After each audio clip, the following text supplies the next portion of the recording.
Ini basically was the summary from last night. This was basically the summary. Ini summary ringkasan yang tadi malam punya kan.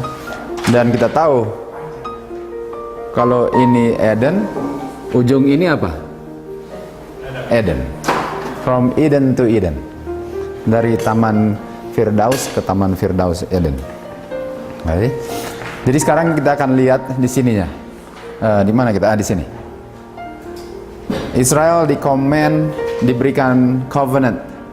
If you obey, if you keep, then you will be peculiar treasure, kingdom of priests, holy nation. If you obey, then you will become. Kalau kamu setia dan menuruti, baru kamu akan menjadi satu bangsa yang peculiar. The opposite juga sama. Kalau kamu nggak obey, nggak peculiar. Karena yang bikin peculiar ialah obedience. It is the obedience that makes you peculiar. Being chosen is not peculiar. That's just the beginning step. Baru dipilih bukan peculiar. Harus obey dulu baru peculiar, right? Has to obey, otherwise, oops.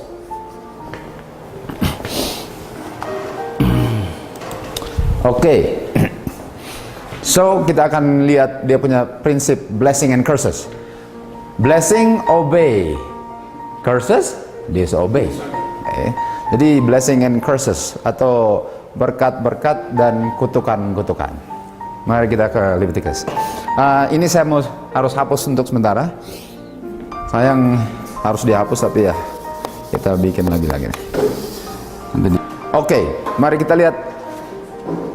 Ini covenant yang dibikin di Bukit Sinai. Okay, jadi baru keluar dari tanah Mesir dan bikin covenant dan diulang lagi di Leviticus Imamat. Ini dia. Dan Tuhan berbicara kepada Musa di Bukit Sinai. Nah, ini kan. Karena Sinai selalu kita Exodus kan.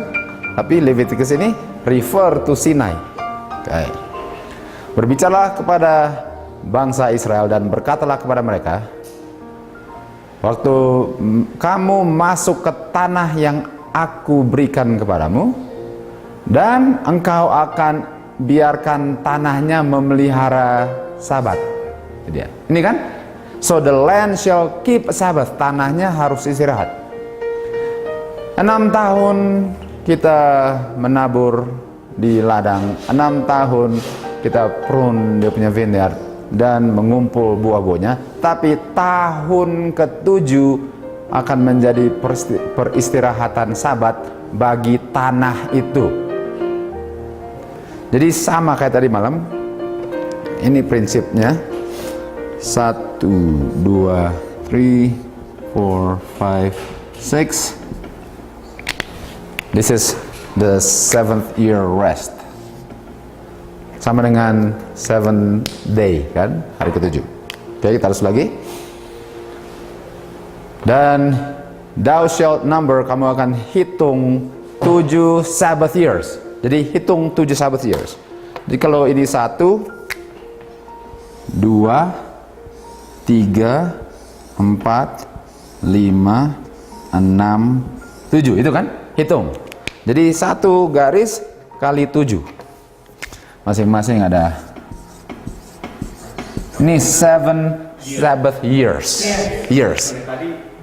Kalau days ini years. Jadi ini 1 Sabbath year, 2 Sabbath years ya. Kalau manusia Sabbath day. 7 ini. So you shall number, hitung 7 Sabbath years, ini dia. Atau 7 times 7. Ini kan? Ini dia, 7 times 7. Ini bahasa 7 times-nya. 7 times 7. Dan 7 times 7 equal what? 49. Aha, there it is. 49. There it is. Total 49 years. So 7, 14, 21, 28, 35, 42, 49. Jadi ini 49. Dan ini sama dengan apa? 7 times 7 years. Kan? This is just simple math, right? Just simple math, nothing complicated. Oke, kita terus lagi. Jadi apa tujuannya? Kenapa itu? Dan engkau akan kuduskan tahun ke-50, because after 49 you have 50. Dan 50 itu namanya apa? Jubilee. Ini dia. Jadi 50 adalah Jubilee. Dan 2 i ya. Jubilee. Nah, Jubilee itu apa? What is Jubilee? Jubilee ialah kita mengembalikan semua kepada yang asal usul pemiliknya. Jadi kalau saya jual tanah, if I would sell a land, Jubilee harus dikembaliin. Kalau saya ada budak, Jubilee kembali. Semua dikembalikan kepada pemilik utamanya. Karena pemilik utama ialah yang ditentukan waktu mereka masuk tanah perjanjian. Ini kamu punya, ini kamu punya, ini kamu punya. 50 tahun semua kembali. Makanya ingat cerita Esther? Loh, kok Esther? Ruth. Ruth, Naomi dengan Boaz. Ingat siapa next of kin-nya? Ingat next of kin akan terima dia punya ini. Jadi cerita daripada Ruth berdasarkan Jubilee. Semua diberikan kepada yang berhak next of kin. Jadi Jubilee ini adalah apa? Kembali kepada pemilik semulanya. Coba lihat. Ada berapa cycle? Setelah 7 cycle, gather back. Born again. Gather back. Ini sistem gather back apa? Setelah 7 cycle. After a cycle of 7, gather. Return. Bukankah Adam dan Hawa setelah cycle of 7, gather back? Itu Alkitabiah sekali. Jadi ini dia sistemnya Jubilee. Semua dikembalikan. Hawanya di mananya? Ya? Lebih jelasnya lagi di mana Adam dan Hawanya? Adam Hawanya 7 cycle-nya. Karena kita sudah 6.000 tahun dan we have another 1,000 years, total 7, that's the 7, cycle of 7 kan? Jadi 7. Dan itu ini dia, cycle 7. Ini cycle 7. At the end, akhir daripada 7 cycle selalu gathering or return, kembali. Adam dan Hawa kembali ke Eden dengan keturunannya. After cycle apa? 7. Dan itu Jubilee. Ini dah.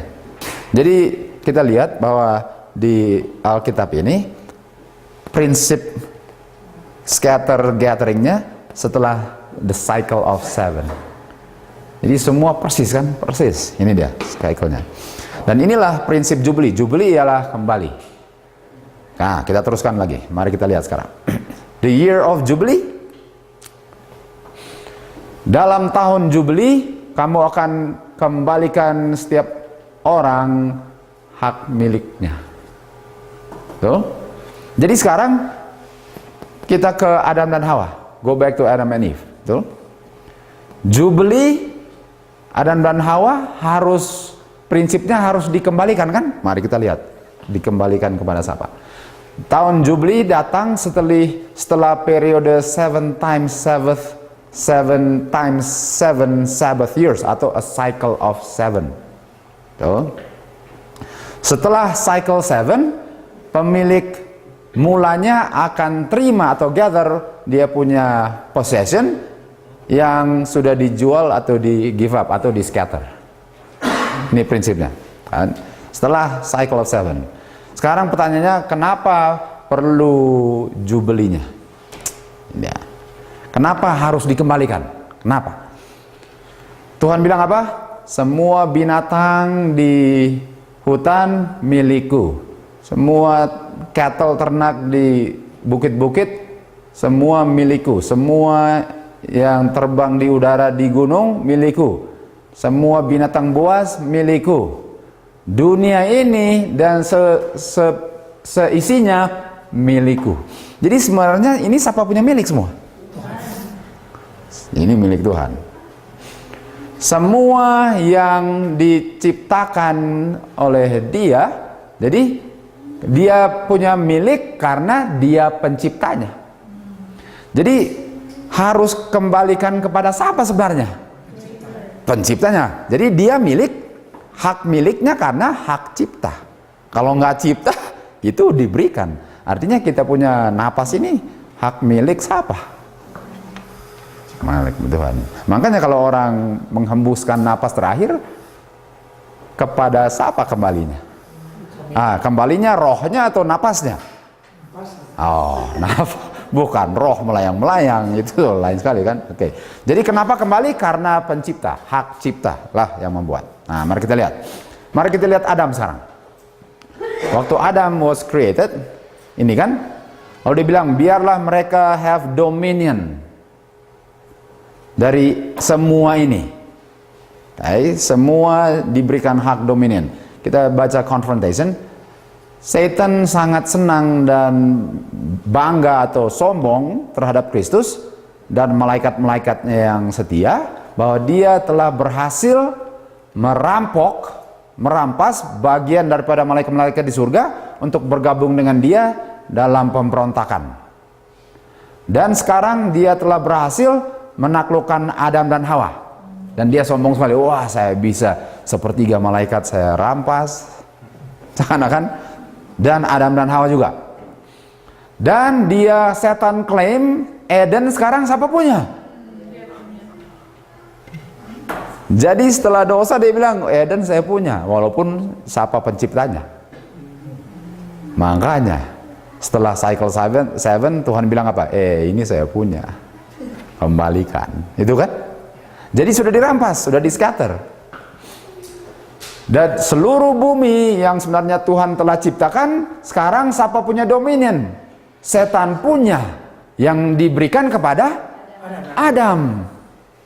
Makanya setelah cycle 7 dikembalikan kepada Tuhan dan diberikan kembali kepada siapa? Adam. Itu cycle siapa? Bukankah itu prinsip Jubeli? Ini prinsip Jubeli. Ini prinsip Jubilinya. Dan telah menaklukkan Adam, raja atau pimpinan dunia, dia telah berhasil dengan semua dia punya subjek. Dan sekarang dia memiliki Eden dan membuat headquarternya setan. Lihat ini, his. Man, yang cipta apa kan siapa? Tapi dia bilang mine. Oh, tunggu cycle 7 dulu. Dan would there establish, dia punya throne sebagai monarch yang sebenarnya siapa? Adam. Jadi dia Satan basically merampas apa? Adam punya dominion. Delbert. His headquarters and establish his throne. Adam dan Eve telah forfeit atau sudah hilang haknya dari rumah mereka di Eden dan dikeluarkan. Nah, jadi pertama diberikan kepada siapa? Adam. Dan waktu digoda, seakan-akan sekarang saya punya dominion. Untuk berapa cycle? 7 cycle. Setelah 7 cycle, Jubilee apa? Kembalikan semuanya. Kembalikan semuanya. This is Jubilee. Okay? Eden akan dikembalikan kepada owner setelah cycle 7. Jadi Eden dikembalikan, dan manusia pun dikembalikan kepada rightful owner karena sudah dirampas oleh setan. Eden dan orangnya di redeem, cycle of 7. Oke, mari kita lihat blessings dan curses. Kembali tadi 25 kan? Ini 25 kan? Nah, ini Leviticus 25. Mari sekarang 26. Di sini kita sangat harus perhatikan. Di sinilah pelajaran 25-20 yang kita perlu bisa jawab waktu ditanya-tanya atau diserang. Jadi ini ingat, ini 25. Jadi sekarang kita pikirnya 25 dan 26. 25 ialah dia punya premise. Apa bahasa Indonesianya premise? Keterangan. Jadi konteksnya. Jadi ini dia punya konteks. 25 konteks ialah inilah kamu harus turut. 26 ialah dia punya ganjaran atau blessing kalau melanggar atau menuruti 25 persyaratan kan. So 25 is the premise, which is you must keep the land resting on the Sabbath year. Leviticus 25. 26 is if you obey the blessing, obey Leviticus 25, or if you disobey, kalau turut atau kalau melanggar 25, 26 itu ya. Oke, mari kita lihat. Ini sekarang 26. Kalau kamu jalan dalam perintahku dan memelihara dan melakukannya, baru saya berikan hujan pada waktunya. Artinya kalau tidak, ini conditional kan? Ini persyaratan. Kalau kamu bikin ini, saya bikin ini. Kalau kamu nggak bikin ini, saya nggak akan bikin ini. Okay. Tapi, jadi ini blessing. Kita kasih sedikit aja karena kita mau fokus curse-nya. If you obey this, but kalau nggak obey, not hearken, not do, despise, abhor, not do, break covenant. Jadi kalau tidak melaksanakan perintah Tuhan, yang tercatat di mana? Salah satunya Leviticus 25. Okay. Ya, di belakang. Karena kan mau pelihara ini, oke. Kalau kamu pelihara itu blessing. Kalau kamu nggak pelihara, nah ini dia. Oke. Jadi 25, 26. Sekarang di 26. Kalau kamu pelihara, kalau tidak, apa bilang? Saya akan panis apa? Nah, timesnya di sini saya yang kasih miring. Aslinya bukan miring. Aslinya timesnya ada pun enggak. Jadi kalau kita kembali ke bahasa aslinya, kata timesnya enggak ada. Inilah yang diserang abis-abisan. Enggak ada kata times. Now kita taruh times, tapi kita miringin. Ini kita punya miringan sendiri. Jadi katanya sebenarnya I will punish you 7. Nah kalau dibilang 7, apakah 7 itu kalau I will punish you 7, apakah 7 itu bilang duration atau intensity, or we don't know? I don't know. Cuma 7 itu melambangkan apa kan? Kan? Jadi kalau saya bilang I will punish you 7 apa? Intensity atau duration? Betul? Sini kita akan lihat bagaimana mengerti Alkitab. Okay. Jadi saya sengaja kasih timesnya miring. Jadi kalau kamu disobey ini, saya akan punish. Artinya 7 adalah punishment. Betul? If you do not obey, I will punish you 7. Okay. Jadi dibilang 7 adalah curse atau punishment. So far, okay? Okay, so far 7 adalah punishment. Dan saya akan bikin kamu punya, hancurkan kamu punya kesombongan, dan bikin langitmu seperti besi dan bumimu seperti tembaga. Artinya ini pikulan berat sekali. Oke, dan ingat ini iron and brass, kita akan connect nanti.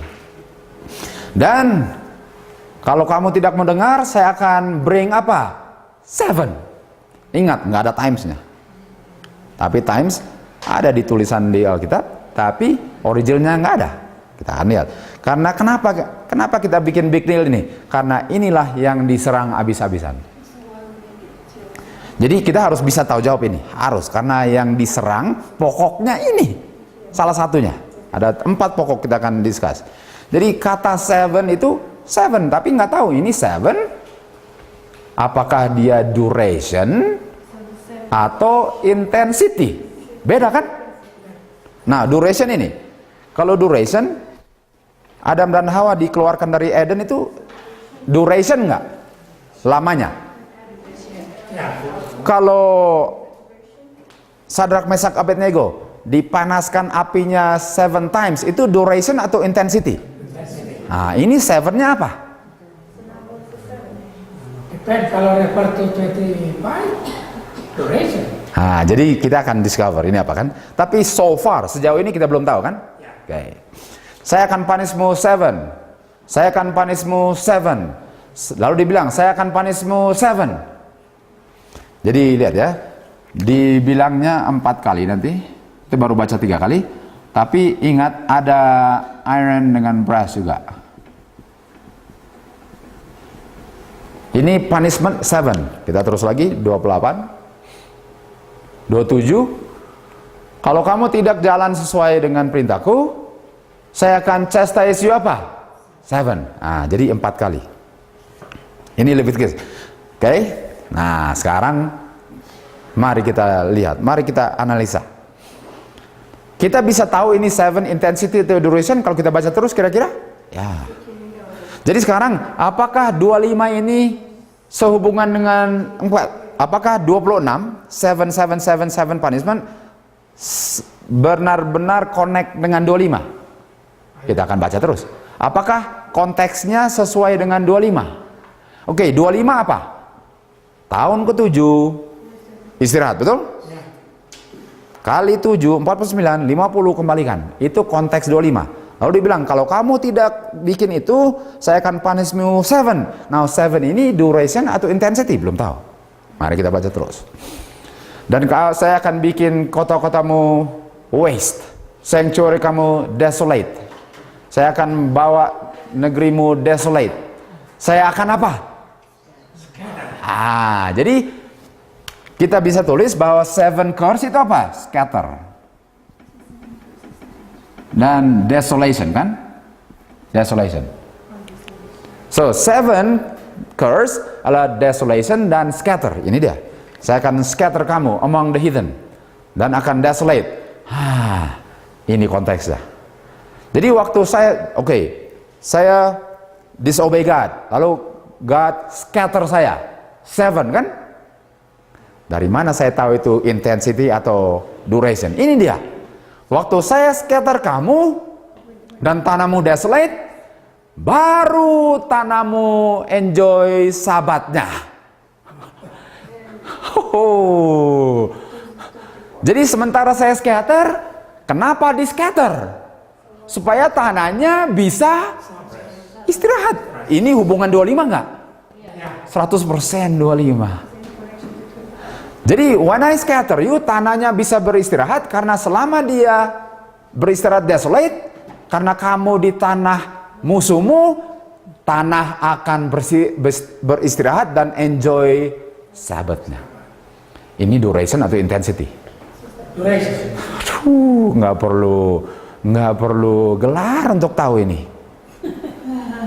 Nggak perlu gelar untuk tahu ini. Kita mengerti Alkitab secara konteks. Jadi mau ada times atau enggak, ini jawabannya. Biarpun dia nggak ada times, tapi konteksnya ini. Tuh?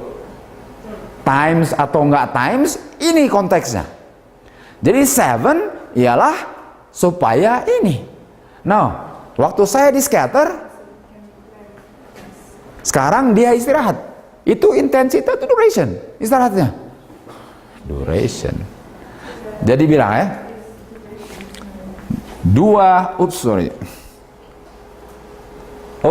Benar. Jadi bilanglah ini dan ini saya langgar ya. 2 Sabbath years. Lalu Tuhan scatter saya. Sekarang tanahnya harus istirahat berapa lama?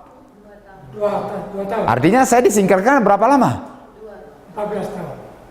2 tahun sabat. Sabatnya. Tapi totalnya, iya. Tapi, tunggu. No. Saya nggak bertanggung jawab untuk ini. Saya bertanggung jawab untuk ini. Kenapa saya dipanis untuk ini? Saya dipanis untuk ini. Bukan 14 tahun, 2 tahun. Karena saya nggak bertanggung jawab untuk ini. Saya nggak melanggar ini. Saya hanya dipanis untuk yang saya langgar. Saya akan 2 tahun. Jadi waktu, let me finish and I'll go to you, okay? So when I'm scattered, hutang itu saya harus bayar supaya tanah itu istirahat. Jadi saya punya bayaran sesuai dengan langgaran saya. Ya, boleh? Okay, so if I were to disobey 2 Sabbath years, now God says, I'm gonna scatter you. Karena the land will enjoy when I scatter you, which is called 7. When I'm being scattered, how long will I be scattered so that the land may enjoy her Sabbath? Because when I was in it, it did not rest. How long must I be scattered? That's it. Okay, so you just That's that, yeah, right? Betul kan?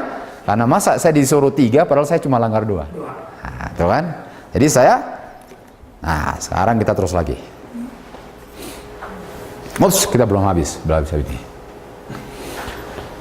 Jadi waktu saya scatter kamu, jadi 7 itu apa? Scattering. Dan 7 itu cycle 7-nya. The cycle of 7 is the scattering cycle. Karena disobey God, kan? Jadi scatter itu selalu based on the cycle of 7. Jadi ini prinsipnya. Jadi 7 ini directly connected to the context of ini 25. Leviticus 25. This is directly connected to breaking this. Ini premisnya. Ini dia punya ganjaran based on breaking this. Karena dia bilang rest. You don't rest, you're going to allow it to rest. But you must be scattered. Ya kan? Jadi istirahat itu supaya tanahnya di scatter, supaya tanahnya itu konteksnya. Jadi 25 dengan 26 itu connect nggak? Connect banget. Jadi premise ganjaran based on the premise, gitu kan? Kenapa kita sangat tekankan timesnya ya? Oke, kenapa kita sangat? Oke, now kita akan bagikan oposisi. Karena kita harus bisa tahu jawab. Inilah serangan-serangan oposisi yang bilang ini intensity. Mereka bilang Leviticus 26 adalah intensity karena nggak ada dia punya kata times.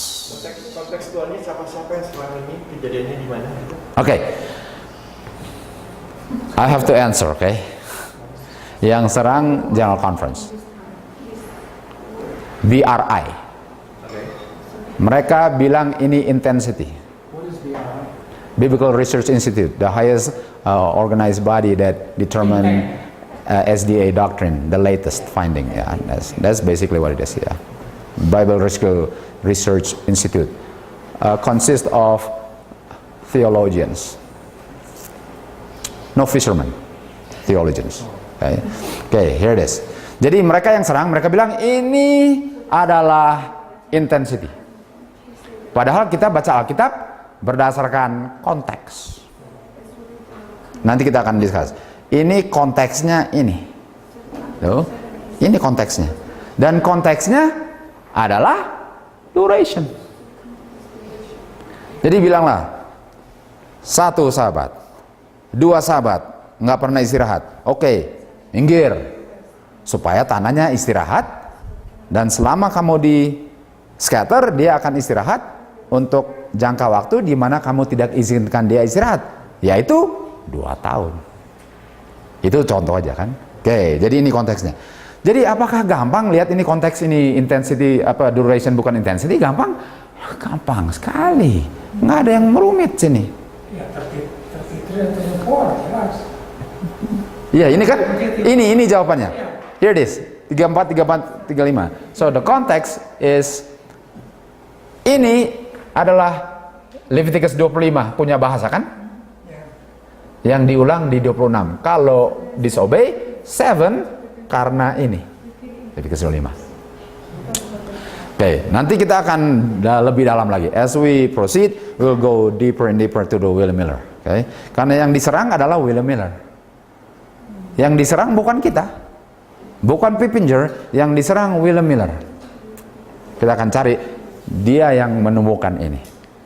Oke, dia yang. Jadi yang diserang William Miller. Jelas juga 33, 34, 35 itu. Iya. Ya, jelas itu. Aduh, bukan main jelasnya. Bukan main jelasnya. Oke. Kalau lihat bahasa Grikanya, kira-kira bisa muncul times. Kalau Hebrew-nya kita lupa bahasanya. Maybe you can look it up. Apa?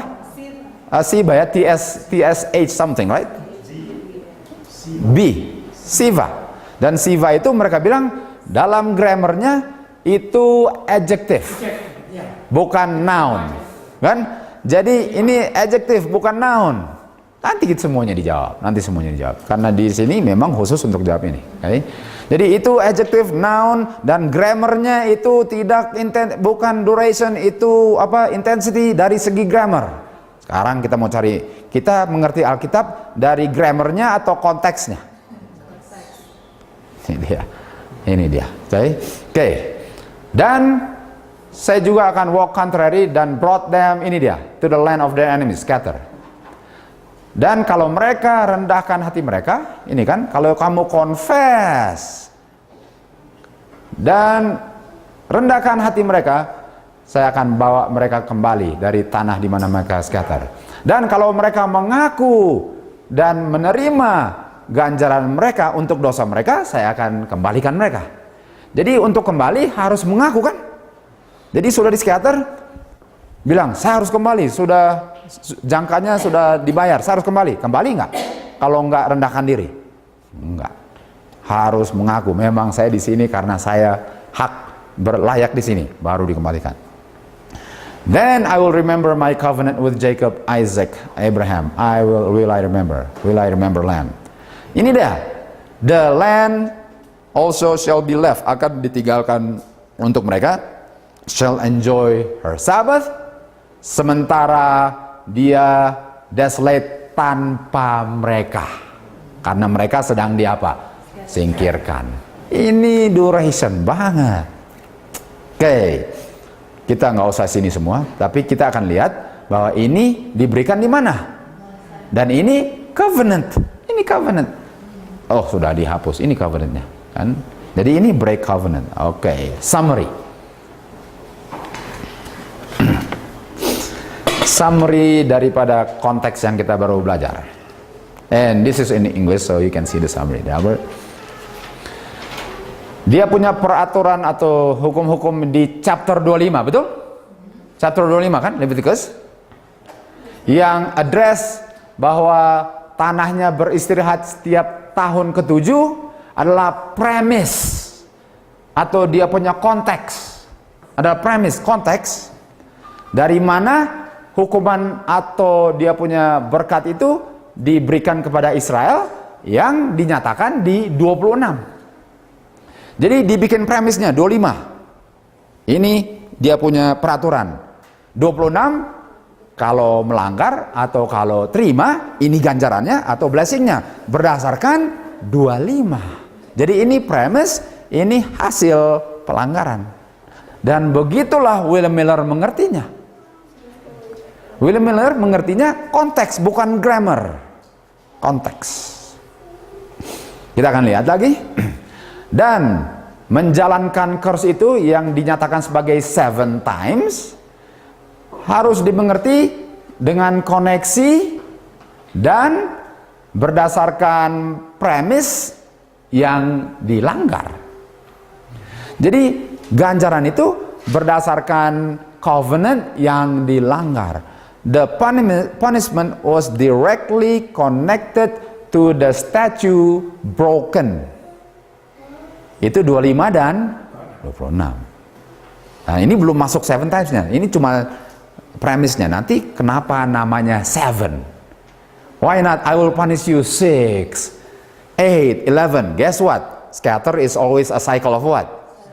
Dia, makanya 7 bukan 6 atau 5 kan? Karena 7 melambangkan apa? Cycle of 7.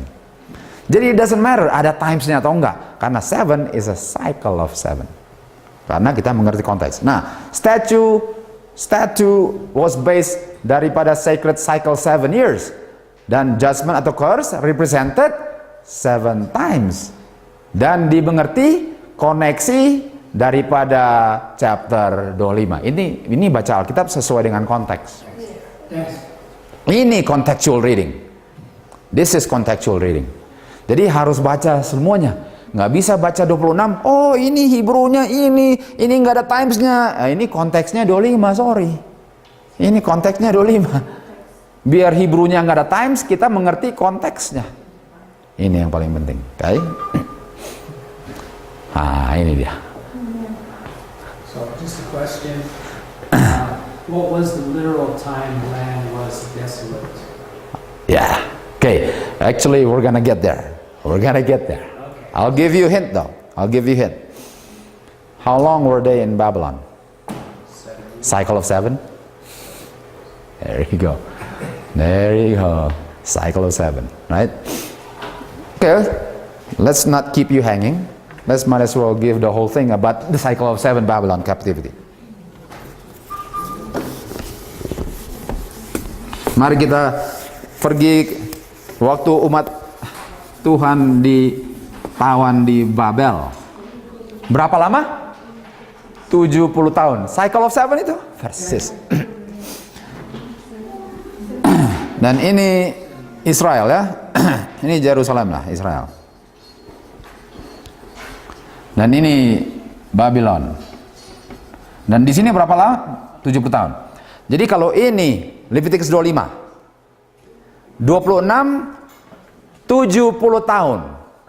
Betul? Berapa Sabbath years dilanggar? How many Sabbath years dilanggar?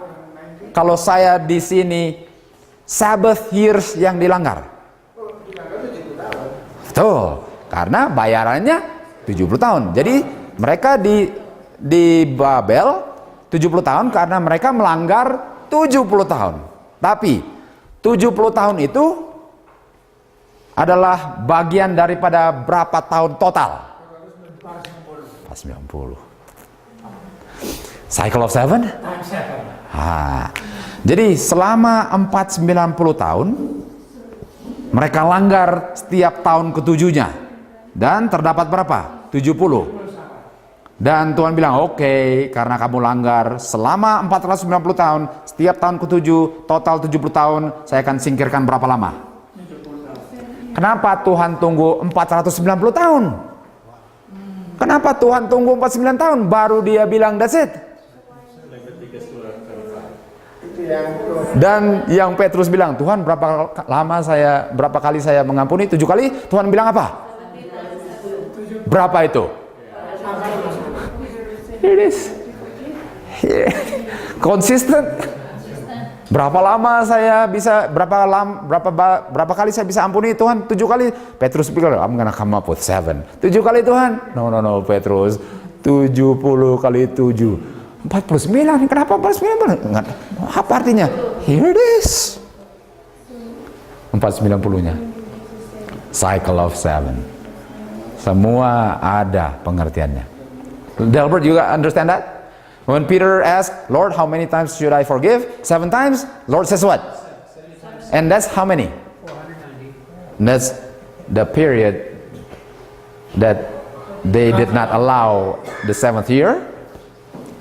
So, the cup of 490. And the formation become close in a sense, yeah. So no. That's it. Right? Oke, kita kasih lagi. 70 weeks. Waktu mereka kembali ke Jerusalem kan? Kembali kan? Cyrus, Darius, Artaxerxes, remember? Lalu Tuhan kasih di Daniel 9 prophecy. Berapa lama? 70 weeks. Berapa lama 70 weeks? 490 years, the last one. Another 490. Jadi Tuhan punya cycle cup-nya berapa lama? 490. Dia jawab 70 times 7. After 70 times 7, that's it. Ini dia. Ini cycle 7. Ini 25-20 sekali. Ini 25-20. Oke, kita terus lagi. Bagaimana? Mari kita ke spirit of prophecy. How to understand the Bible. Because obviously I cannot understand. But I need to understand this principle to understand the Bible. Manuscript 40, 1895. Semua yang ditulis di law dan di prophet benar. Dan semua itu, law dan prophet, memiliki bukti di dalamnya sendiri. Artinya law and prophet nggak perlu ditranslate orang lain karena dia punya bukti untuk membenarkan dirinya sendiri. Jadi kita untuk cari mengerti Alkitab, nggak perlu keluar untuk cari mengerti karena semua pengertiannya terdapat di dalamnya. Ini dia. Nggak ada yang kita dapat gain atau untung dengan coba-coba untuk buktikan argumen yang divine origin of the Bible. Jadi originnya dari mana? Kalau mau cari tahu, Alkitab akan bilang sendiri. Ini dia. The Bible adalah expositornya sendiri. Dialah yang menjelaskan dia sendiri. Thank God for this one. Thank God. That means title, no title, you can understand the Bible with a humble heart. Ini kuncinya. It carries its own keys. Mau ngerti Alkitab? Alkitablah yang akan bikin mengerti. Karena Alkitab memiliki kunci untuk mengerti Alkitab. Dan unlock Alkitab sendiri. Jadi nggak usah keluar. Oke, kita perlu baca ini, kasih terangkan ini. Guess what? Semua di sini. Semua bisa dijelaskan oleh buku itu sendiri. Kalau kita tidak melihat kebenaran dalam Alkitab, itu karena kita punya opinion dan prejudice yang kita nggak tinggalkan waktu kita buka Alkitab. Dan sekarang saya menerangkan Alkitab berdasarkan pengertian saya. Oh, Alkitab nggak sesuai dengan ini. Kenapa? Karena saya yang nggak mengerti sebenarnya. Bukan salah Alkitab. Jadi kalau saya baca Alkitab, harus buka. Tuhan, apa yang engkau mau saya mengerti? Atau jangan bilang Alkitab, kamu harus begini. No, Alkitab harus bilang, kamu yang harus begini. Karena Alkitab is going to change me. I'm not gonna tell the Bible what to say.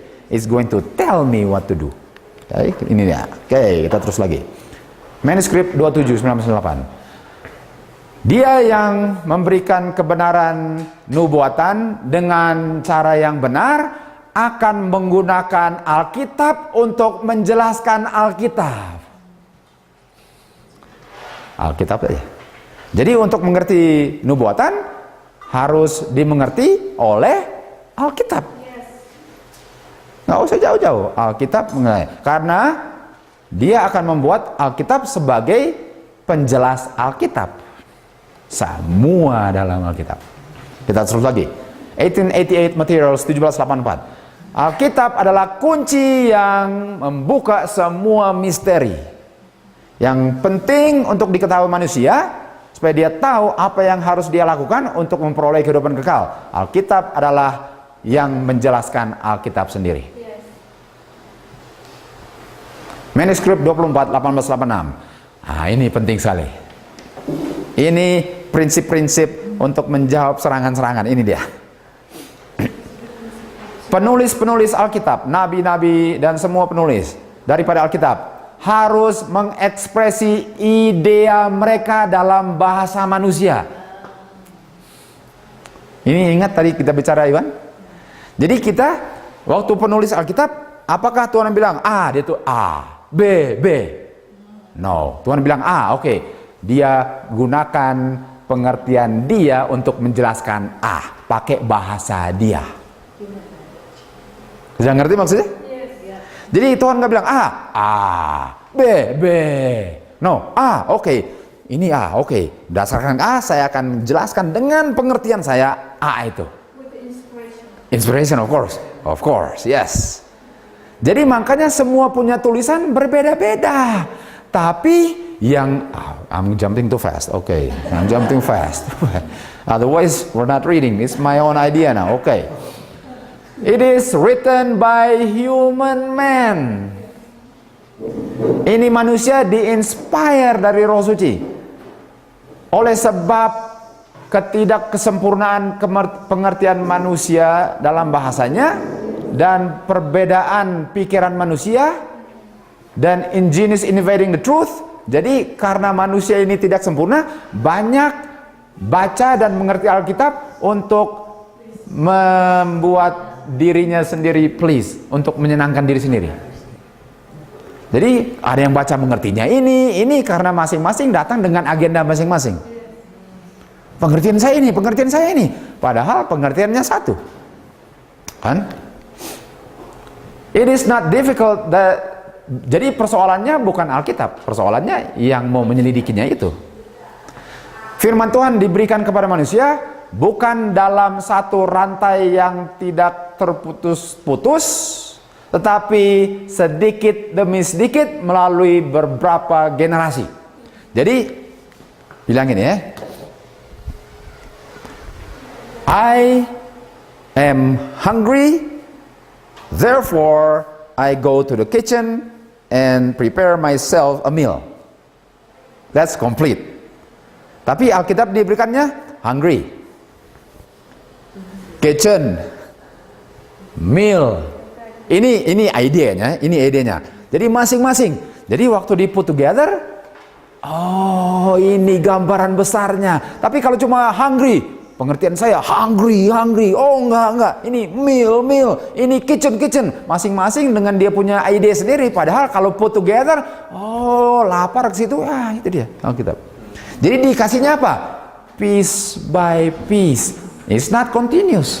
Jadi kalau baca Alkitab, here a little, there a little, line upon line, precept upon precept. This is the rest, this is the refreshing. Ini dia line upon line-nya. Karena piece by piece. God dengan dia punya providences melihat fitting opportunity untuk impress manusia berbagai macam waktu dan tempat yang berbeda. Jadi dia berikannya sedikit-sedikit dengan inspirasi, dan masing-masing tulis dengan dia punya ide sendiri yang di-inspire. Jadi kalau hanya mau mengerti dia, sangat terbatas pengertian Alkitab. Harus apa? Here a little, there a little. Pas kita put, langsung line upon line. Oh, itu maksudnya. Itu Alkitab. Puzzle, persis kayak puzzle, kan? Tidak selalu ada perfect order and apparent unity. Kayak ini. Kalau orang cari salah Alkitab, dapat gak? Dapat. Ini Alkitab apa ini? Padahal dia cuma lihat satu segi. Kalau dia put seginya, kalau dilihat ini kok biru? Dia bilang, puzzle kamu lihat apa? Biru. Yang satu hijau. Yang satu coklat. Ini puzzle-nya sama nggak? Pas di put together, oh ada langitnya, ada tanahnya, ada rumputnya. Tapi masing-masing cuma lihat sudut-sudutnya sendiri. Ini dia kan Alkitab. Kebenaran Alkitab adalah seperti harta yang terpendam. Kalau dicari dan digali dengan sungguh-sungguh, tentu saja mereka akan mengerti. Dan terang yang menerangi jiwa ini, melihat persatuan spiritual, satu kebenaran yang dinyatakan sedikit-sedikit tapi kelihatan secara keseluruhannya. Kalau kita put together. Karena yang diberikan Jeremiah, diberikan Paul, John, Daniel. Kalau kita put together, oh ini kehendak Tuhan. Tapi kalau hanya mati-mati di sini, kita nggak tahu gambaran besarnya kan? Karena piece by piece. The famous terminology is progressive revelation. Ya, progressive. That means God gives ear, tapi jangan mati di sini. The more light, terus jalan terus. I forgot that text. Tuhan bilang apa? John 16:12. No, 16:12. 16:12, right? Not 21. Dia bilang apa? Saya masih banyak yang saya mau ungkapkan, tetapi kamu tidak sanggup. Progressive revelation. Jadi ya. The key to that principle is light always builds on light with equals. Absolutely. If you obey the light, I will give more. If you disobey, no more light. Ya, 16:12 ya. Oke. So udah lama nggak pakai itu kata. Oke, kita terus lagi. The Bible tidak diberikan kepada kita dengan superhuman language. Jesus supaya bisa menjangkau manusia di mana saja mereka berada, mengambil kemanusiaan kita. Dan Alkitab itu harus diberikan dalam bahasa manusia. Kalau enggak, siapa yang ngerti bahasa surga? Harus diberikan bahasa manusia, masing-masing penulis dengan bahasanya. Semua yang diberikan, semua tentang manusia itu apa? Manusia itu imperfect. Jadi bahasanya imperfect. Tapi bagaimana bisa mengerti Alkitab yang imperfect? Harus put it together baru kelihatan perfect unity-nya. Pengertian yang berbeda diekspres dengan kata yang sama. Jadi kalau satu bilang sini 7 times, yang satu bilang 7. Oh, Alkitab nggak konsisten. Iya, karena masing-masing dia punya imperfection, tapi idenya sama. Udah mulai lihat kan? Jadi masing-masing dengan different meaning, tapi gunakan satu saja. Jadi kata di Alkitab, air. Satu bilang air literal, satu artinya penyucian, satu roh suci, tapi satu kata. Ini dia, pengertiannya masing-masing beda. Jadi the Bible was given for practical purpose. The stems of mind, masing-masing pikiran beda. Semua tidak mengerti expression dan statementnya sama. Jadi apakah Matius, Mark, Lukas, Yohanes tulis tentang gospel Tuhan Yesus yang sama Tuhan Yesusnya? Kenapa sepertinya berbeda angle-nya? Karena pikirannya semua berbeda, tapi tujuannya sama. Okay? But the Bible is written by inspired men. Tetapi it is not God's mode of thought and expression. Jadi kalau Tuhan berbicara, kita nggak akan ngerti. Ini bahasa apa ini? Terlalu hebat, makanya dia harus lewat manusia, diungkapkan oleh manusia supaya kita mengerti. Tapi bukannya berterima kasih, kita tuduh-tuduh, oh nggak sempurna. Kalau dibikin Tuhan Yesus yang bicara sendiri, nggak siapa mau mengerti. Makanya Tuhan menjadi manusia supaya kita bisa mengerti. Bukannya terima kasih, oh salah. Aduh, ini sudah salah mengerti kita. Oke, kita terus lagi. It is that of humanity. God as a writer tidak direpresented. Jadi bukan Tuhan sebagai penulis, tapi dia sebagai inspired. Tuhan punya inspiration. Jadi kalau Tuhan sendiri yang tulis, pasti perfect sekali. Tapi karena manusia yang tulis, nggak perfect. Tapi tulisan itu berdasarkan inspirasi. God had not put himself in words, in logic, in rhetoric, on trial in the Bible. Penulis Alkitab adalah God's penman. Ingat, Iwan? Bukan God's pen. Kalau saya pen, kalau ini manusia, if we believe this is man, then God do like this. Perfect nggak? Perfect karena Tuhan yang tulis. Tapi kalau ini penman, saya bilang sama Menil, oke, bilang ini. Lalu dia yang harus tulis dengan pennya sendiri. Oke, pengertian saya sesuai inspiration ini. Apakah banyak yang hilang perfectionnya dari sini ke sini? Tapi idenya sama. Itu dia. That's the difference. Makanya Alkitab gampang diserang. Karena manusia punya imperfection. Makanya harus dimengerti secara keseluruhan. Bukan kata-katanya dari Alkitab yang diinspire. Bukan kata-katanya yang diinspire, tapi orangnya yang inspire. Bukan kata-katanya yang diinspire, orangnya yang diinspire. Jadi dia dapat ilham, oke, saya akan tulis dengan bahasa saya. Bukan kata-katanya diinspire, orangnya diinspire. That's why you have to put everything together. Supaya lihat gambarannya. Jadi, nggak ada times. Oh, dia punya grammar ini. Bukan kata-katanya yang diinspire, orangnya punya pengertian 7 cycle-nya yang diinspire. Bukan ada times-nya atau enggak. Konteksnya. Praise God. Jadi katanya nggak diinspire, tapi orangnya. Inspiration acts not on the man's words or expression, but on the man himself. Jadi katanya itu jangan diperdebatkan. Katanya, konteksnya harus mengerti. Oh, ini Hebrew-nya adjective. Hebrew-nya nggak ada times-nya. So what? Konteksnya iya. Doesn't matter. Konteksnya iya. Betul? Karena kita mengerti konteks. William Miller understood contextual reading, not grammatical reading. No, contextual reading.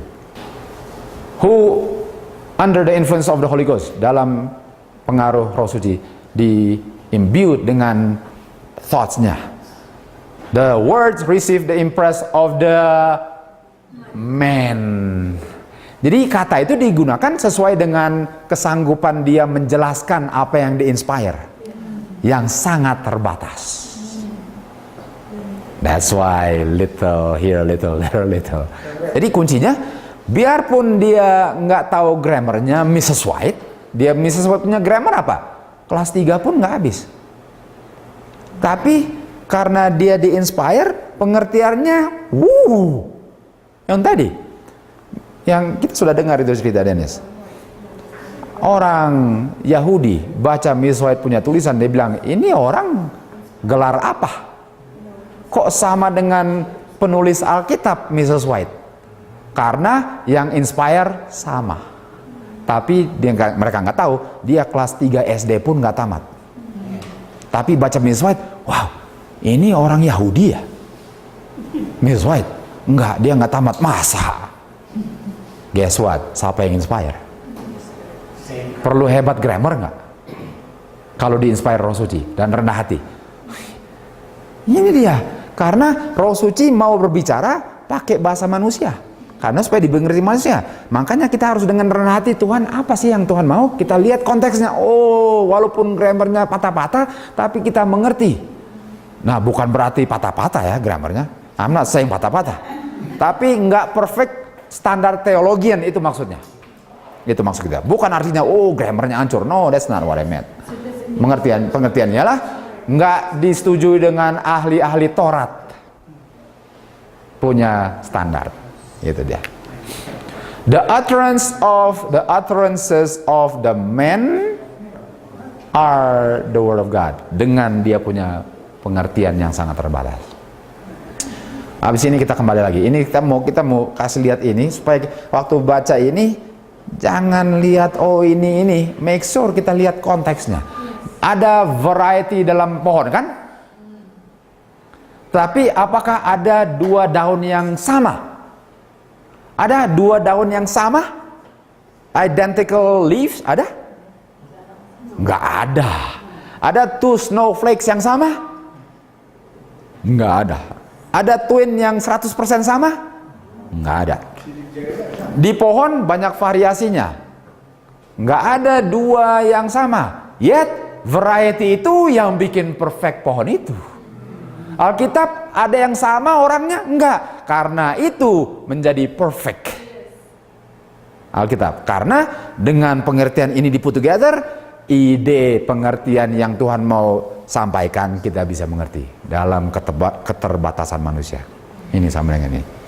Kita di dalam Alkitab kita tanya, kenapa Matius, Markus, Lukas dan Yohanes? Kenapa kisah para rasul dan berbagai macam penulis episode over the same thing? Kenapa perlu banyak penulis kalau bicaranya sama? Betul kan? Why not just Matthew? Kenapa semua Alkitab tapi bicaranya sama? Karena satu orang tidak cukup. Harus semuanya baru kelihatan perfection of the word of God. Ini dia. The Lord gave His word, diberikan just the way dia mau. He wanted to come. He gave it through different writers, each having his own individuality, though going over the same from different angle. Itu dia. Jadi masing-masing dari angle. Testimony brought together in one book. Jadi semua punya kesaksian di put together, itulah buku Alkitab. Though going over, and are like the testimony in a social meeting. They do not represent things in just the same style. Jadi stylenya beda, latar belakang beda, tapi when you put it together, it's harmony. It's dengan expression masing-masing, dan keperbedaan ini lah yang memperluas dan memperdalam pengetahuan, brought out to meet the necessity of varied minds.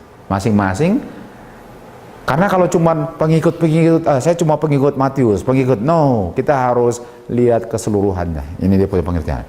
Oke, ini kita nggak usah aja. Ini penting. Kalau semuanya sama, monotonous, bosan kan? Kalau Matius semua sama, untuk apa? Kalau dunia ini warnanya coklat semuanya, ya bosan lah. Harus ada variety-nya, yang bikin perfection, variety-nya. Tapi penciptanya sama. Letter 53, creator of all ideas, pencipta semua ide, may impress different mind with same thought. Tapi masing-masing express dengan cara yang berbeda tanpa kontradiksi. Karena sumbernya sama. The fact that this difference exists, nyatanya bahwa ada perbedaan ini jangan membuat kita bingung.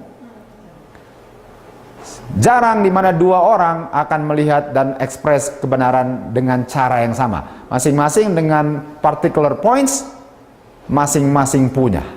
Sunlight fall upon different object. Jadi sinar matahari yang jatuh ke dalam objek-objek yang beda memberikan berbagai macam warna atau hue. Ini dia mengerti Alkitab. Jadi untuk mengerti 7 times, melihat konteks, nggak lihat grammarnya. Apakah ada perlu lihat grammarnya juga? Ada, di buku Daniel juga perlu lihat grammar karena ada pengertian lain.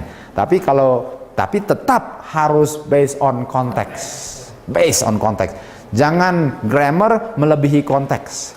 Harus konteks baru lihat grammar.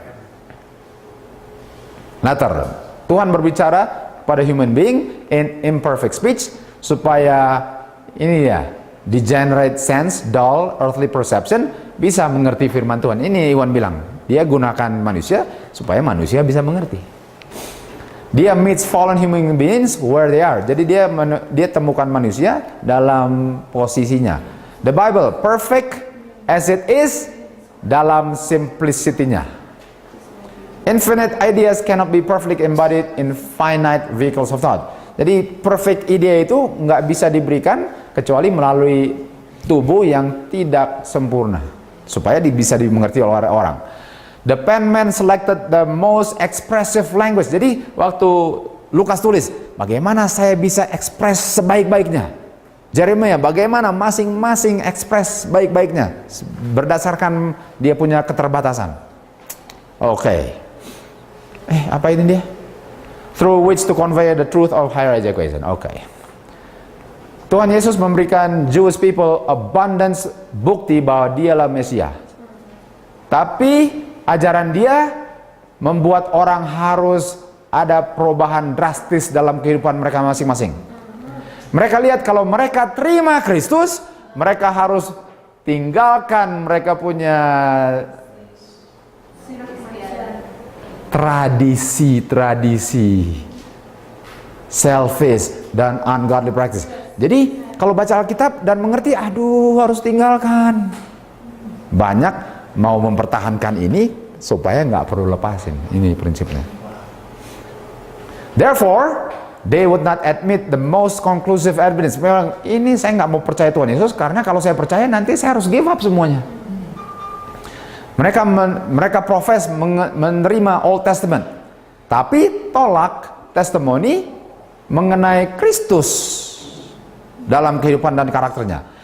Mereka takut kalau mereka convince, mereka harus bertobat dan harus give up. Mereka punya preconceived opinions. Yang paling deadly apa? PCI. Belajar Alkitab, kosongkan. Jangan datang ke situ mau buktikan sesuatu. Izinkan Alkitab ajarkan saya. Dan rela untuk tinggalkan kalau tidak sesuai dengan Alkitab. Kalau enggak, orang Yahudi akhirnya memakukan Tuhan Yesus. Padahal dia juru selamat. Apa tadi? PCI? PCI, preconceived ideas. That's my term. That's my, because it's a long word. Kasih pendek, PCI, preconceived ideas. Ya. The whole Bible is a revelation of Christ, but you may read the scripture. Kita bisa baca firman Tuhan dari pagi sampai malam. Tetapi kalau kita tidak rendahkan diri kita kepada kehendak Tuhan, kita tidak bisa menerima pengetahuan keselamatan. Sebagaimana kamu melihat kebenaran dinyatakan dengan sederhana, singkirkan semua posisi yang tidak benar. Betapa berharganya itu bagi hati yang selfish. Tinggalkan. Kenapa orang baca Alkitab nggak mau? Karena takut bertobat. Ini dia, takut bertobat. Ini dia. Tinggalkan di pintu penyelidikan semua preconceived opinion, idea, hereditary, cultivated ideas. Harus izinkan Alkitab bicara, jangan saya yang menentukan. Jangan pernah kita reach kebenaran if you search the scripture untuk membenarkan ide saya. Saya mau buka Alkitab, saya mau buktikan saya benar. Wah, habis. Orang lain salah semua langsung. Tinggalkan di pintu penyelidikan dengan hati yang remuk dan cari dengan hati yang rendah. Duduk di kaki Tuhan Yesus, belajar dari Dia, dan firman akan berikan understanding. Kepada mereka yang terlalu bijaksana untuk kesombongan mereka belajar firman Tuhan, Tuhan bilang, kamu harus rendah diri dan meek kalau kamu mau jadi bijaksana untuk keselamatan. Ini kuncinya, ini. Nggak ada gunanya belajar Alkitab kalau tidak memiliki ini. Nggak ada gunanya. Jangan kita bawa kita punya pengertian kepada Alkitab dan membaca sesuai dengan kita punya ide sendiri. Jangan kita bikin semua harus setuju dengan saya punya ide. Cari sungguh-sungguh dan berdoa dengan pikiran yang bebas dari prejudice. Kalau kita baca dan kita ditegur sekarang, kita harus lihat bahwa kita punya opini yang kita sangat senang ini tidak harmoni dengan firman Tuhan. Jangan bikin firman Tuhan setuju dengan saya punya opini. Kita harus bikin kita punya opini setuju dengan Alkitab. Ini dia. So I must make my opinion fit the word, don't make the word fit me or my opinion.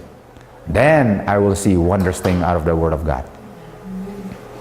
I will behold wondrous things. Oke. Itu bagaimana kita punya sikap untuk belajar Alkitab. Humble. Yaitu kita lihat apa sih yang Alkitab mau bilang. Dan pasti akan kutunjuk saya punya kesombongan. Harus terima. Oh Tuhan, terima kasih. Jangan saya bawa saya punya ide, saya harus tinggalkan, rela untuk diajar Alkitab. Apa sih? Kalau nggak pernah dapat apa, saudara-saudara. Nggak akan dapat apa. Mari kita lihat authority daripada seorang nabi. Authority seorang nabi. Tuhan tidak akan lakukan apa saja kecuali Dia nyatakan Dia punya secret melalui Dia punya. So God will not do anything without His prophet knowing. That means it's wise to hear what the prophet has to say. Apakah bijaksana untuk cari tahu apa Nabi mau bilang? Karena selalu dikomunikasi melalui siapa? Nabi. Ini will do nothing. Second coming harus tahu Nabi. Lahir Tuhan Yesus pertama lewat Nabi semua. Ini dia, ini ayatnya Amos 3:7. Oke. Kita mau lihat authority daripada prophet. Dan ini adalah foundation untuk mengerti 25-20. Dan kita memang go certain length, so kita bisa jawab with meek heart and humble heart. Tuduhan-tuduhan 25-20 itu bukan biblical. Ini kita harus kasih ini karena untuk bisa jawab. Ya. Jadi authority prophet. Apakah authority prophet itu lebih tidak bernilai daripada authority Tuhan? Ini pertanyaannya. Oke. Apakah authority Tuhan itu bisa disamakan dengan authority prophet? Ini pertanyaannya, oke? Mari kita lihat jawabannya. Jadi apakah saya bilang, oh itu kan nabi, jadi saya rendahkan standar nabi, atau authority dia sama? Mari kita lihat. Dia bilang Tuhan and spoke unto him. Dia bilang Tuhan saying, tell us, Tuhan, Master. Ini Tuhan Yesus. Tell us, dengan authority apa engkau melakukan semua hal ini? Jadi sekarang orang-orang Farisi bertanya sama Tuhan Yesus, kamu lakukan ini dengan siapa punya authority? Apa yang bikin kamu bisa usir orang dan semua bisa percaya kamu? Siapa yang kasih kamu authority? Dan siapa yang kasih kamu authority ini? Ya, ini tanyanya sama-sama Tuhan. Tapi pertanyaannya authority prophet kan? Oke, lalu Tuhan bilang apa? Saya mau tanya dulu. Sebelum saya jawab, saya pun akan tanya. Dan jawab dulu. Diputar balik. Sialan yang tanya siapa ini? Kalau kamu jawab, saya akan jawab. Kalau kamu jawab, jangan saya jawab. Oke, pertanyaannya apa? Authority. Oke, siapa yang kasih authority dan siapa punya authority? Dan dia bilang, baptisan Yohanes Pembaptis itu dari surga atau manusia? Masuk perangkap sendiri. Yohanes Pembaptis, waktu dia baptiskan itu authority Tuhan atau Yohanes sendiri? Bilang, oh man. Oke, mereka mulai reason. Apa jawaban kita ya? Apa jawaban kita? Wah, oke. Bagaimana kalau kita bilang dari surga? Tapi dia bilang kalau dari surga, kenapa kamu nggak percaya dia dan? Cilaka ini kalau bilang dari. Jangan bilang itu, jangan bilang itu. Oke, dari manusia lah. Oke, pilihannya manusia kan? Oke. Kalau kita bilang dari manusia, nanti kita dilontari batu karena orang percaya Yohanes. Mati kita, ya ampun. Ini Tuhan Yesus. Yang tanya siapa sih? Oh, sorry, jawab dulu. Kalau mau jawaban, tanya, jawab dulu. Oh man. So, the baptism of John, is it from the authority of God or John himself, right? If we say John, heaven, why don't you believe John? Oh man, we don't believe him. If we say man, oh, people are gonna stone us. We're cowards. Because we want to please men. Confounded? Guess what? The question here is authority. Now, sekarang tanyanya authority Tuhan Yesus. Kenapa sekarang Tuhan balik ke authority John the Baptist? Yang ditanya Tuhan Yesus. Kenapa dia bilang John the Baptist? Sama. Dia bilang apa? You will not. So they said, I cannot give you an answer. You know, that's a lie. They should say, I'm too coward to answer you. That's the answer. But they said, we cannot tell you the answer. And Jesus said what? I will also not tell you by which authority I do this. Dengan kata lain, the authority of John is the authority of Jesus, is the authority of the Father. Same. You reject John, you reject me, you reject God. Same. The prophet has the same authority because it was given by God himself. Reject a prophet, reject God. Ini dia. Reject John, ngapain jawab? You reject John, I will not answer. You accept John, I will tell you where I got it. He got it same from the Father. Ini dia. Jadi authority prophet sama nggak? Sama sekali. Nah, apa hubungan dengan 25-20? Ini kita simpan. Authority prophet sama kan? Apa hubungan 25-20? Satu prinsip, ini prinsip-prinsip. 2 atau 3 saksi. 2, 3 saksi. Kalau dia tidak mau mendengar, bawa 1 orang lagi atau 2 orang lagi atau 2 atau 3 orang kan? Bawa 1 orang lagi atau 2 orang lagi.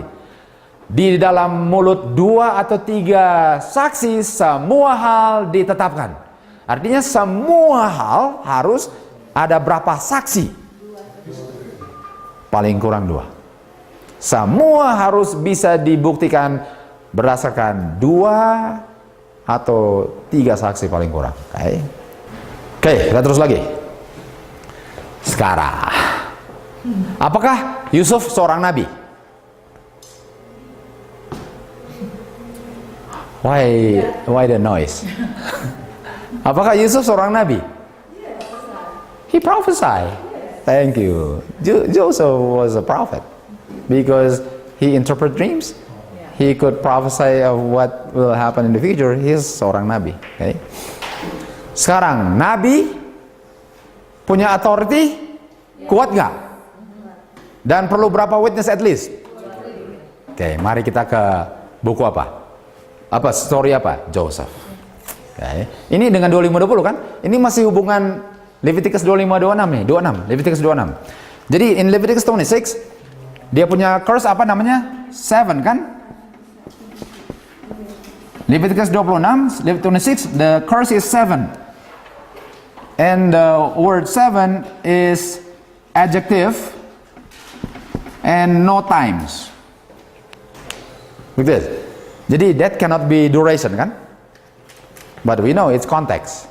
Now we need 2 or 3 witnesses from a prophet to establish the Bible. Okay, let's go to Joseph. Dan Firaun bicara kepada Yusuf, saya telah mimpi sebuah mimpi dan tidak ada yang bisa menjelaskannya. Dan saya dengar tentang kamu. Dan kamu bisa mengerti mimpi dan menjelaskannya. Ya dengar kan? Dan Yusuf berjawab kepada Firaun. Apa dia bilang?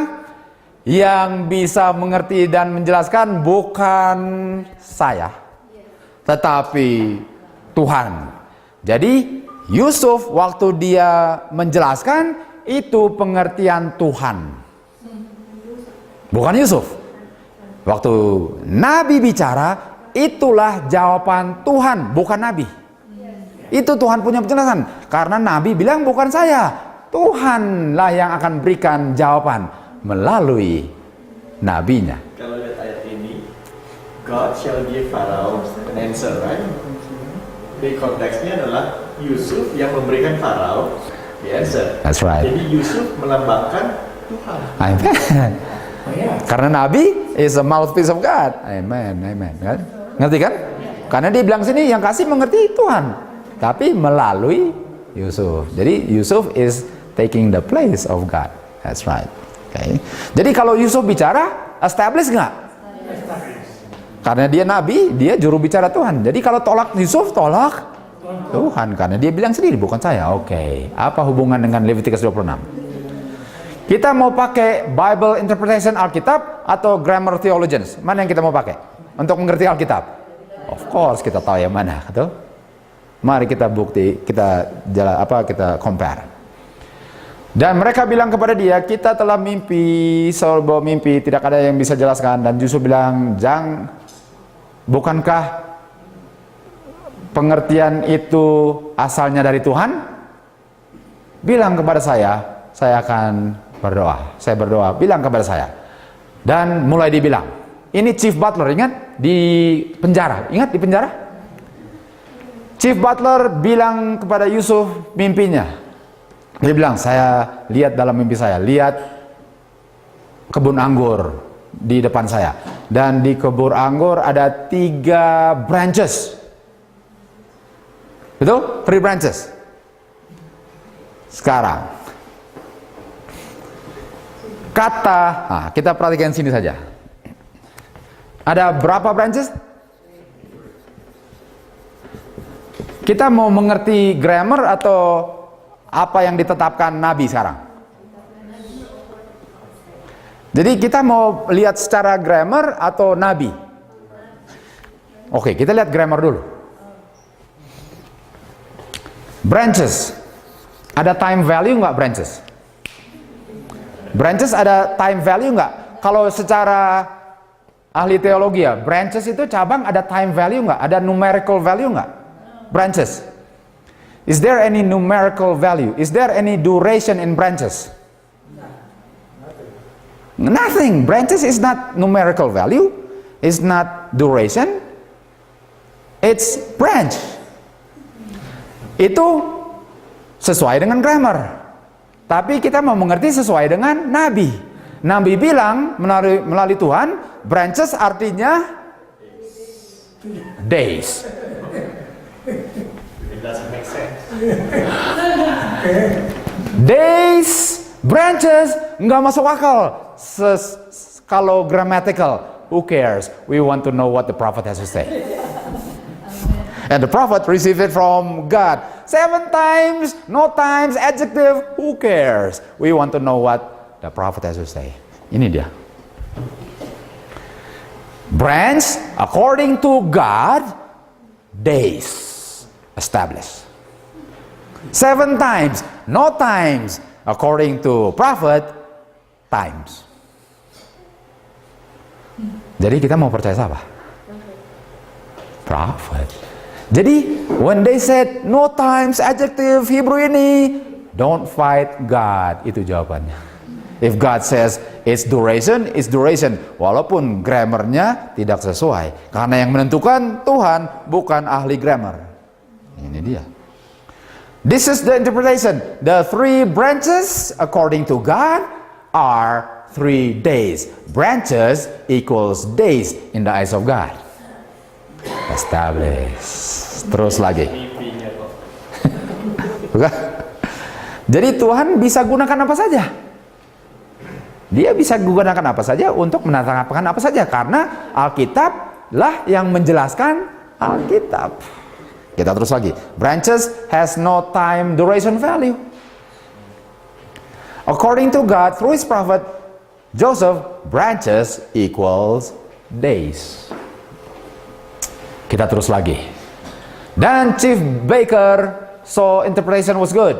Dan dia bilang, I had 3 wise basket on my head. Okay, basket not duration and it's not numerical value. Betul Dino? Grammar, right? Basket, oh ini nggak bisa. Ini bukan numerical. Okay. Basket equals days. According to God. Jadi it doesn't matter mau times adjective, mau pronoun, mau apa. Kalau Tuhan bilang duration is duration. They're fighting God. Oh, it's so clear. The answer is so clear. Basket has no time duration value according to the grammatical value. But according to God, it's days. 2 witnesses. Kita terus lagi. Genesis 41, 17. Dan Firaun bilang kepada Yusuf, saya mimpi. Dan dia bilang, ada 7 kain atau lembu ya. Dan ada 7 lembu lain lagi. Dan ada 7 ear atau corn. Dan ada 7 ear, corn. Nah, kain dengan ears, numerical value? Duration? Let's see what God has to say. Kain, ears, years. Kain, years. Ears, years. Padahal nggak ada numerical value. According to a prophet, dia yang menentukan konteks Alkitab, bukan grammar. Alkitab, it's its own expositor. The Bible has a key to unlock the Bible. Let the Bible interpret the Bible. 17 ill-favored kind, 7 years. 7 empty ears, 7 years famine. Jadi Tuhan bisa gunakan apa saja, yang penting dia menjelaskan apa penjelasan itu. Jadi untuk menjawab 7 times-nya Leviticus 26. Adjective? Okay. No times? Okay. According to context, duration. Kelar. Finish. We're done with that one. We'll go to the next one. Summary. Waktu seorang nabi identify symbol memiliki numerical value, regardless of grammatical element, it is established as duration. Karena yang authority-nya siapa? Prophet, Tuhan. Jadi makanya kita harus tahu konteks Alkitab. The Bible adalah authority yang establish truth, bukan grammatical element of the language the prophet use.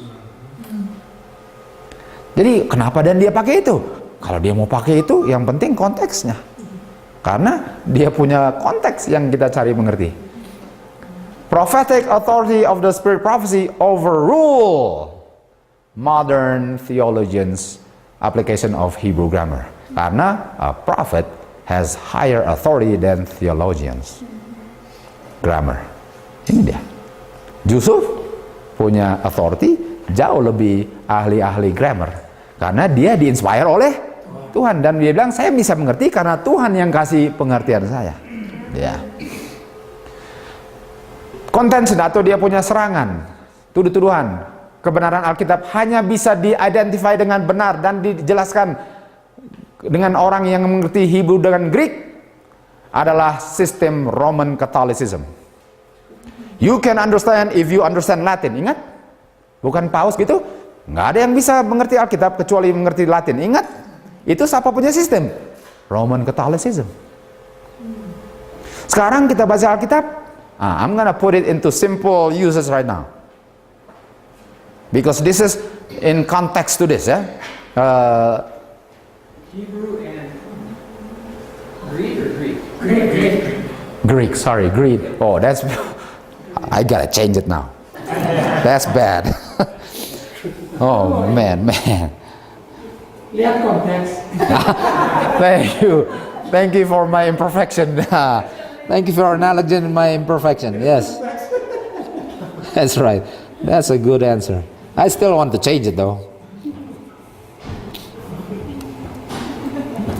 Inilah bagaimana setan bikin kita hamba manusia. Kamu harus mengerti ini. Kalau kamu nggak ngerti, kamu nggak ngerti Alkitab. Bukankah itu zaman Dark Ages? How come the people were in darkness? Because only the priest could understand Latin. Itu prinsipnya. Padahal kita perlu apa? Tuhan, saya mau turut firman Tuhan dan kasih mengerti. Mengerti. Yang penting rela untuk dirubah. Kalau bilang, oke, tinggalkan itu. Oke, Tuhan, saya nggak mau tinggalkan, tapi give me the power to tinggalkan. Oh, itu paling penting. Did I go back here? Oh, oke. Oh ya, sudah mulai kan? Sudah dirubah tadi. Oke, summary.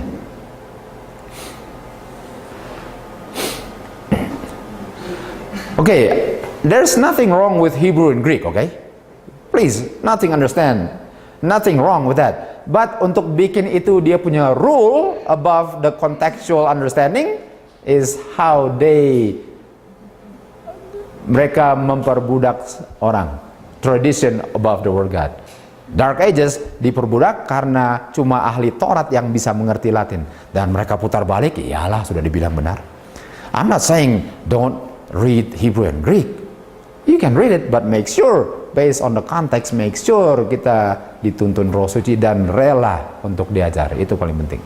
Jadi baca firman melalui perspektif yang benar. Ya, amin. Seperti Hebrew perspektif Ya. dan Indonesian perspektif. Jadi ini konteks dari semuanya. If I want to understand Hebrews to get a bigger picture, yes. But don't limit myself on that. Make sure, Lord, what is it you want to see? Now, make sure, betul. And many times I go to the Hebrew and Greek to find out the word. Many times. Because I want to know. In Daniel, it's very helpful to understand the Hebrew. I understand. Nanti kita akan daily semua itu penting untuk tahu. Tapi secara keseluruhan, make sure lihat apa sih yang Tuhan mau convey kepada saya ini. What is the big picture? Jadi kita jangan terlalu ini, dua-dua. Kita embrace dengan hati rela untuk belajar dan diubahkan. Karena tujuannya disucikan kan, itu dia. Oke. Numerical value of the 7 times curse of Leviticus 26. Numerical value.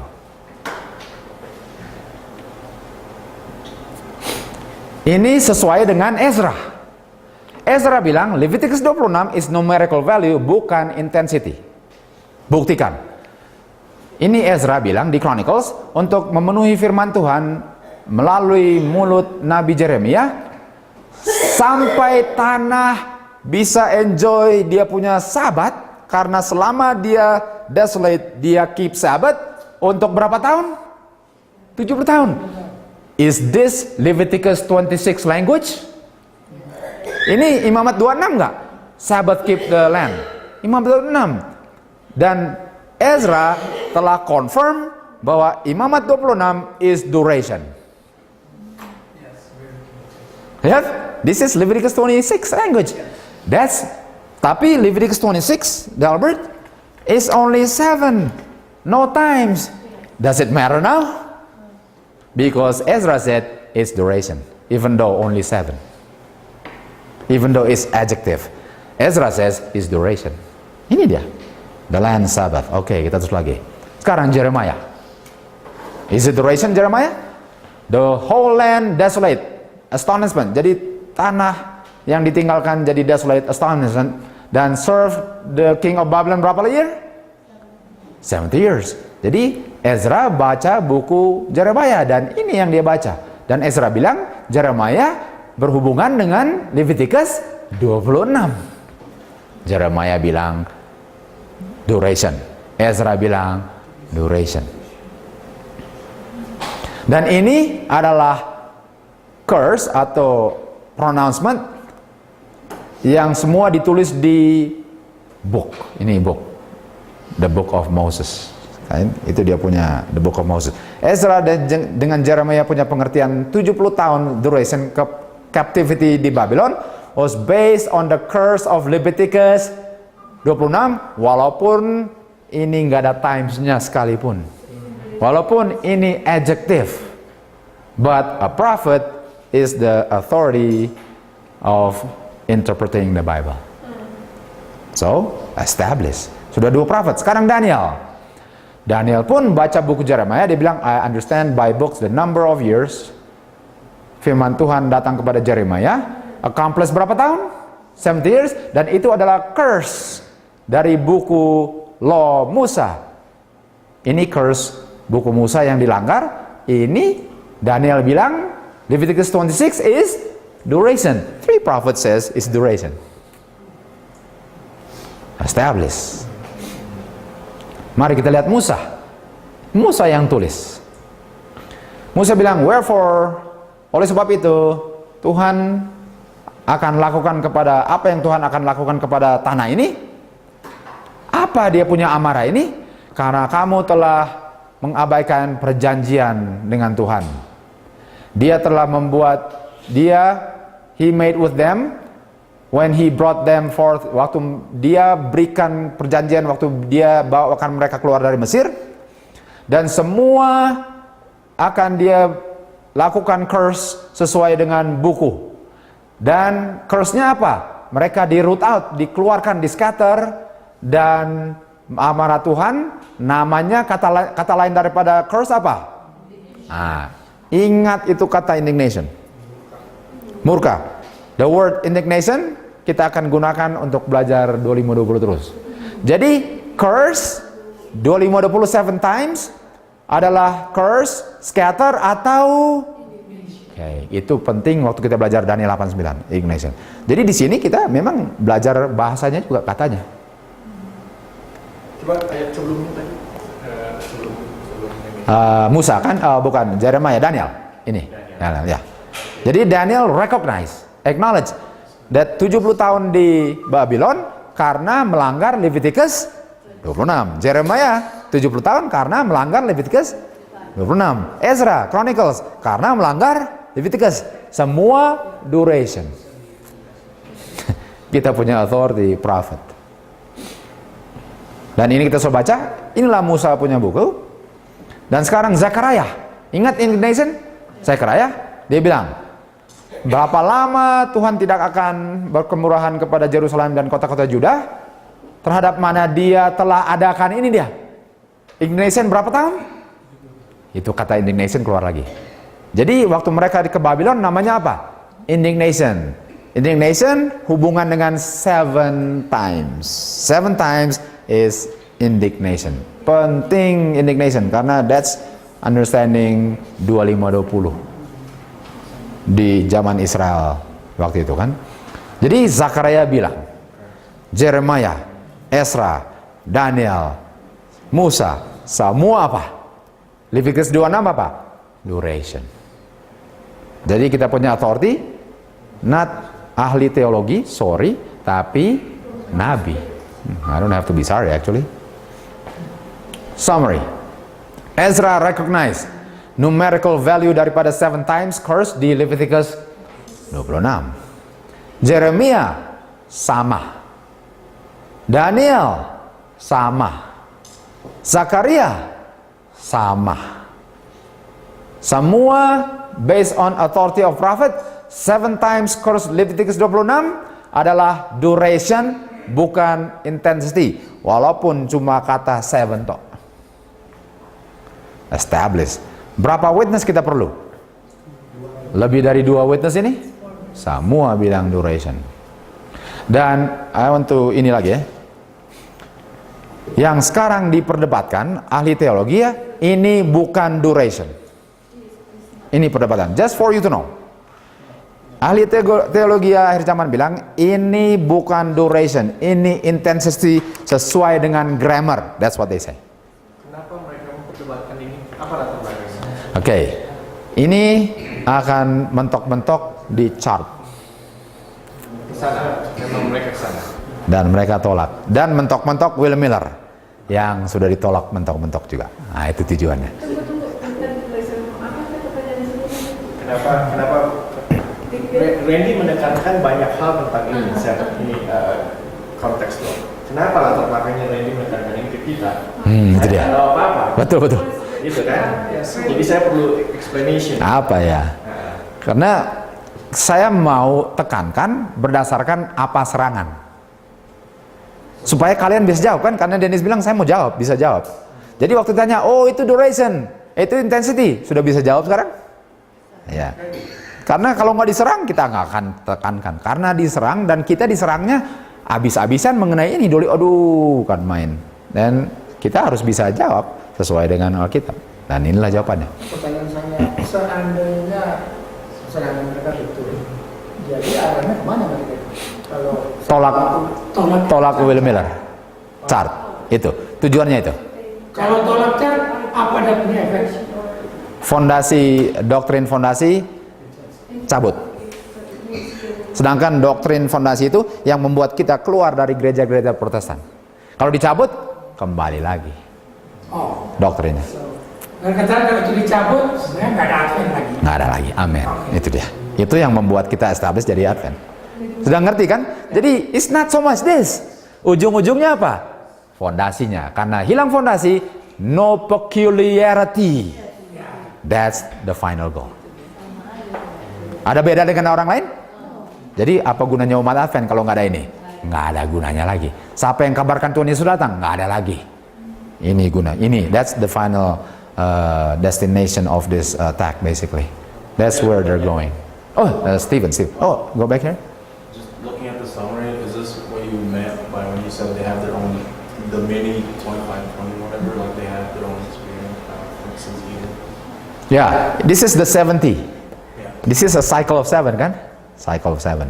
So like Jadi everyone has the mini, you said like they have the mini 25, 20 something. okay, ini Ezra, Jeremiah, Daniel, Zechariah is talking about the same thing now. They're not talking a different thing, they're talking about the same thing. And this same thing is the mini Eden to Eden. That's the one, yeah. But this is all referring to the same captivity, the different witnesses. Yeah, it's a cycle of 7 kan. 490 years, 450 tahun, hasil pelanggarannya 70 tahun. Itu dia, hasil 490, oke. Oke, kita teruskan lagi.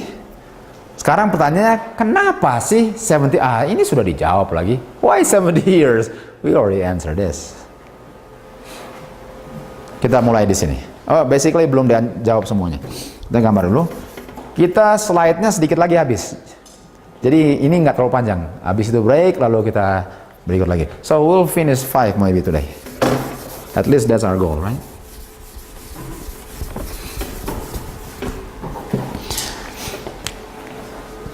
Jadi harus 490 kan? Kalau ini 70, this has to be 490, right?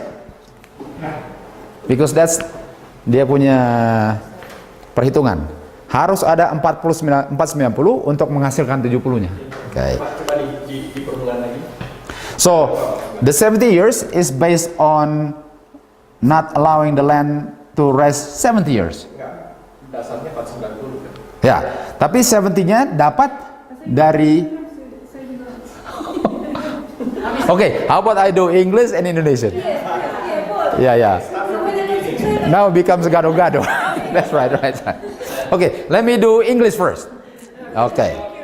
It's okay because I understand what you're going to say. So you can just go. Oh, that's right. Jadi, oke, basicnya 490 itu dari mana? Nanti kita Ini saya mau isi 490. Tapi nanti diisinya di sini. Okay. So we know there. Oh, ini Indonesia atau Inggris ini? Indonesia. Jadi kita tahu ada 490 karena dari 490 itulah yang menghasilkan 70. Nah, kita akan cari tahu 490-nya yang dari mana. Itu dia. Itu yang Dennis tanya kan? Right? You got that all right? Yeah. That's right. Anyway. So just tell me, okay, English, Indonesian, because I get carried away English one way or the other. So yeah. Okay. Mari kita mulai permulaan daripada 490-nya, right? Mari kita lihat. Artinya di situ Tuhan mulai di-reject kan? Oke, ini lihat. Dan and said unto him, behold, thou art old, and thy son walk in thy ways. Now mereka bilang, kita mau raja seperti bangsa lain. Ini mau jadi beda atau sama? Mau jadi sama dengan orang lain. Mereka ada raja, kita nggak ada raja. Loh, kamu pekilir, tapi kita mau raja. Oh, kompromi mau sama. Mulainya di situ. Mulainya mau tiru-tiru bangsa lain. Ini selalu begininya mau gini. Nah, kapan itu? Saya mau raja. Kapan bilangnya? Sebelum itu raja mereka siapa? Tuhan. Mereka bilang artinya kalau mau raja siapa yang ditolak? Tuhan. Mari kita baca terus. Dan ini tidak buat Samuel senang. Karena mereka bilang, kasih kita raja untuk judge us. Samuel berdoa, Tuhan, bagaimana jawabannya? Tuhan bilang kepada Samuel, dengar suara orang-orang di semua ini, dan bilang, mereka tidak tolak kamu, Samuel, mereka tolak aku. Waktu mereka bilang, berikan raja, mereka bilang, kita tidak mau yang pimpin kita keluar dari Mesir lagi. Kita mau raja seperti orang-orang di sekitar kita. Supaya jangan beda. Oh, ini dia prinsipnya, Jim. Ini dia. Jim, this is the principle. Sudah lihat prinsip the same? We want to be the same? Give us again. That I should not reign over them. According semua pekerjaan mereka yang mereka telah lakukan sejak saya bawa mereka keluar dari Mesir sampai hari ini. Oleh sebab itu, mereka telah forsake saya dan serve other gods. Okay? Dan itu pun akan mereka lakukan kepada engkau, Samuel. Sekarang pertanyaannya, kapan ini? Ini kita harus lihat Bible chronologist, right? Karena ini sejarah kan? Ini summary loh. Siapa raja pertama? Yang dipilih siapa ini? Samuel kan? Dan sesuai dengan chronologers, dan Mrs. White juga gunakan Bible chronology. Kita lupa, siapa namanya? Mrs. White gunakan, kalau chronology, Mrs. White gunakan ini juga. Kalau nggak salah, William Miller pun gunakan ini. Siapa namanya chronology? James Ussher. Usher's chronology. There you go. Mrs. White use Usher chronology, William Miller use Usher's chronology. Sama. Uriah Smith, lain cerita. Uriah Smith gunakan source yang sama untuk Mrs. White tulis French Revolution. Sama. Tapi ini Usher's chronology. Dan sesuai dengan chronology, waktu dipilih, ini tahunnya. BC. Jadi waktu mereka bilang, give us king, itu sekitar 10.965. Mundur kan? Kan lama-lama tambah kecil kan? Nah, kalau gitu, kalau kita tambah 490 tahun, ini tahun berapa? Coba kurangin. Coba ini kurang ini.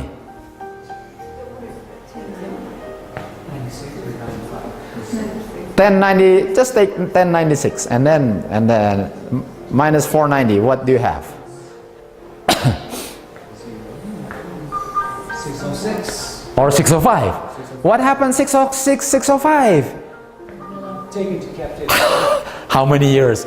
490. For how long? 70. There it is.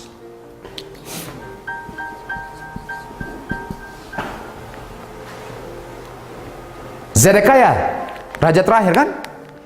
But 606, 605 persis 490. And the beginning dari 490, they begin to reject God, mau sama dengan dunia kafir. Dan Tuhan panjang sabarnya berapa lama? 70 times 7. There you go. 70 times 7, dia punya panjang sabar. There it is. The last king of Judah. A total berapa tahun? 490 mulai anointing the first king sampai tawanan Babylon. Itulah panjang sabar Tuhan, 70 times 7. Ada 70 Sabbath years di dalam 490 tahun kan. Jadi 70 tahun ini dibayarnya, ini scatternya. So this is the mini indignation. This is the cycle of 7, cycle of 7, cycle of 7. Berdasarkan apa ini? Leviticus 26. Jadi waktu Ezra, Daniel, Jeremia, Zakaria bilang ini berdasarkan Leviticus 26, ini dia. Ini cycle of 7 semuanya. 70 tahun captivity, Leviticus 26 berdasarkan cycle 7 yang ditetapkan di Leviticus 25. Sudah lihat fondasi ini untuk 25-20-nya? Sangat solid, sangat solid. Oke, ini dia. Peter datang kepada Tuhan dan bilang, berapa sering saya harus mengampuni, shall my brother sin against me, dan saya ampuni dia? 7 times, Lord? Dan jawaban Tuhan apa? No, Peter, until 70 times 7, 490.